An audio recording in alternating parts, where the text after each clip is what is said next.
Pak? Iya. Dari. Ya, Pak. Pemerintah Kota Palembang melaksanakan sosialisasi dan proses pelaksanaan izin penyelenggaraan reklame atau IPR dan izin mendirikan bangunan reklame secara langsung kepada para pelaku usaha yang berada di sepanjang Jalan Letkol Iskandar Palembang. Dalam kesempatan ini, Sekda Kota Palembang Ratu Dewa yang didampingi Kepala Dinas Penanaman Modal dan Pelayanan Terpadu Satu Pintu Kota Palembang, Ahmad Mustain, secara langsung memberikan sosialisasi serta sertifikat perizinan kepada para pelaku usaha. Sekda Kota Palembang Ratu Dewa mengatakan sosialisasi ini merupakan awal dari proaktif terhadap proses perizinan reklame karena hal ini akan berkaitan dengan pendapatan asli daerah. Maka dari itu saat ini pihak Dinas DPNP TSP Palembang harus mulai jemput bola dan mempermudah proses izin reklame dengan mendatangi para pelaku usaha untuk membantu mengurus perizinan reklame.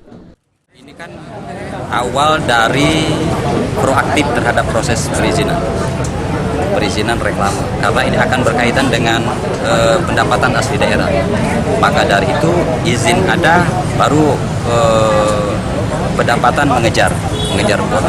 Kalau selama ini kan terkadang dari pihak BPBD-nya langsung cari, akan tadi harus kita keluarkan izin dulu keluar baru ditarik untuk pajaknya, untuk retribusinya.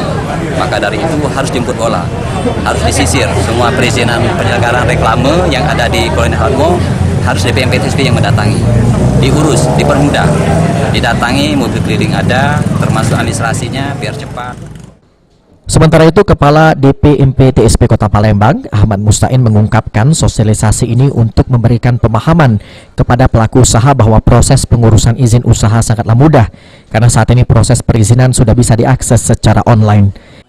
Ingin memastikan bahwa proses pengurusan izin itu mudah, tidak susah. Ini kami sosialisasikan, kami datangin, bahkan kami bantu buatkan, bisa ditunggu dan cetak, seperti itu kan.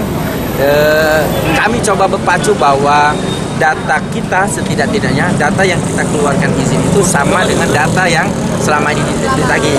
Selama ini kan pokoknya tagih dulu, izin belum tentu mau urus. Karena apa? Karena mereka berpikir bahwa proses susah, agak lama, keluar duit pula. Dan ini kami pengen membuktikan bahwa proses perizinan itu tidaklah susah.